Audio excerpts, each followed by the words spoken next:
तो पिछले financial year में इंडिया की इन्वेस्टमेंट रेट थी 8%, जो कि इस क्वार्टर ऑफ ईयर में घटकर हो गई है 6%। क्यों? क्योंकि लोग कुछ खरीद नहीं रहे हैं। लोग कुछ खरीद क्यों नहीं रहे हैं? क्योंकि चीजों के दाम तो बढ़ रहे हैं पर लोगों की सैलरी नहीं। इंडिया के चीफ इकोनॉमिक एडवाइजर का कहना है कि कुछ कंपनीज के प्रॉफिट तो बढ़े हैं, इसके बावजूद वो अपने एम्प्लॉयज की सैलरी तक नहीं बढ़ा रहे हैं। और इस वीडियो में हम बात करने वाले हैं उन सॉल्यूशंस की जो सरकार कर तो सकती है लेकिन कर नहीं रही है। कुछ चीजें करी जा सकती हैं जिससे आप और हमें थोड़ी रिलीफ मिली जाएगी, पर सरकार हमें निचोड़ने में ही लगी हुई है। पर ऐसा हो क्यों रहा है? इसके पहले लेट्स अंडरस्टैंड इंडियाज जीडीपी। तो जीडीपी ये बताता है कि एक देश में कितने गुड्स और सर्विसेज प्रोड्यूस हुए। तो जीडीपी के कंपोनेंट्स में आता है प्राइवेट कंजप्शन, यानी कि आपके मेरे द्वारा किए गए कंजप्शन यानी कि खर्चे। वहीं दूसरा पार्ट कवर करता है गवर्नमेंट स्पेंड, यानी कि जो गवर्नमेंट स्पेंड कर रही है। और तीसरा पार्ट होता है इन्वेस्टमेंट्स, जो कि public sector, private sector, government सबका मिला के होता है। और चौथा और लास्ट पॉइंट होता है नेट एक्सपोर्ट्स, यानी कि total exports minus total imports.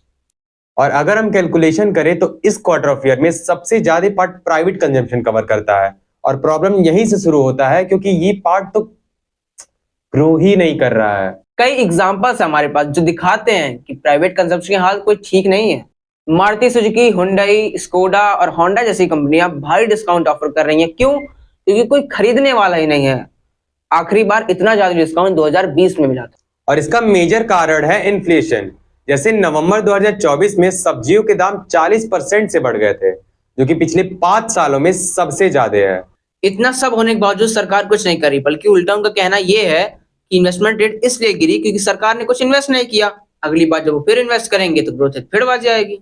पर इंडिया के चीफ इकोनॉमिक एडवाइजर का कहना है कि अगर हम 8% के हिसाब से ग्रो करेंगे तो 2047 तक क्या, हम कभी भी विकसित भारत का एम अचीव नहीं कर पाएंगे। अगर हम अर्बन एरियाज की बात करें तो वहां की एम्प्लॉय सैलरी या तो 1% से ग्रो करी है या तो सेम रही है। इतनी बुरी हालत हो रखी है वहां की। रूरल एरियाज की हालत तो इससे भी खराब हो चुकी है। वहां के लोगों की इनकम 3 से 4% गिर चुकी है। हालांकि ये कोई एक लौता रीजन नहीं है, हमारा एक महत्वपूर्ण रीजन है जीएसटी, जिसने लोगों की नाक में दम कर रखा है। जीएसटी जब पहली बार इंट्रोड्यूस हुआ था तो कुछ स्टेट्स को ये डर लगा रहता था कि उनका रेवेन्यू घट ना जाए। तो सेंट्रल गवर्नमेंट ने स्टेट गवर्नमेंट को कुछ पैसे दिए ताकि उनके ग्रोथ पे कोई इफेक्ट ना पड़े, जो कि सारे स्टेट्स को नवंबर 2026 को देना था, लेकिन वो लोग दिसंबर 2025 तक ही दे देंगे। जिस वजह से सेंट्रल गवर्नमेंट के पास 40,000 करोड़ रुपीस हो जाएंगे। तो अगर वो टैक्स का रेट कम भी कर देते हैं तो उन पे कुछ ज्यादा इफेक्ट पड़ेगा ही नहीं। हमारा आखिरी रीजन है पेट्रोल प्राइस।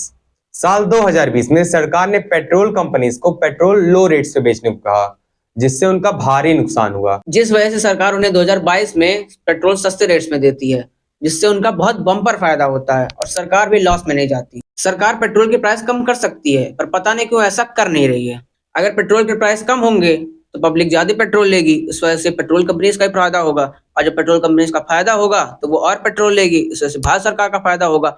चारों तरफ से फायदा ही फायदा। पर वो ऐसा कर नहीं रहे हैं। क्यों? इसका जवाब तो उनके पास भी नहीं है। और सुनने में क्या आ रहा है कि हमारी फाइनेंस मिनिस्टर नया टैक्स स्लैब ला रही हैं लग्जरियस आइटम पे with the tax plate of 28%। ये ऐसा कर क्यों रहे हैं?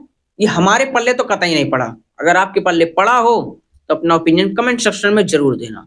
बाकी वीडियो पसंद आई तो वीडियो को लाइक करो, चैनल पे नए हो सब्सक्राइब करो, सफेद वाले बटन को दबा दो। 25 हैं 30 करा दो, ज्यादा कम हो नहीं हमें, 30 बस।